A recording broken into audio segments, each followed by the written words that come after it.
ஆண்டவரின் 12 சீடர்களில் பிரதானமானவர்கள் யூதாசும் பேதுருவும். யூதாஸ் ஆண்டவருடைய அந்த சிறிய குழுவின் பொருளாளர், பணப்பையை அவர்தான் வைத்திருந்தார். பேதுரு அந்த குழுவில் மூத்த சீடர், இயேசுவின் சீடர்களில் அவர்தான் முந்தினவர் என்று மத்தேயு 10:2 கூறுகிறது. 2 பேரும் ஒரு நாள் கிறிஸ்துவுக்கு விரோதமான ஒரே விதமான பாவத்தை செய்தனர்.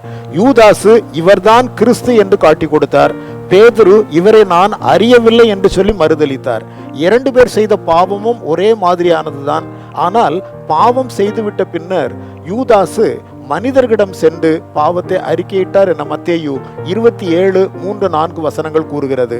ஆனால் பேதுரு மனிதரிடம் அல்ல, தேவனிடத்திலே மனம் கசந்து அழுதார் என்பதாக மத்தேயு 26:75 கூறுகிறது.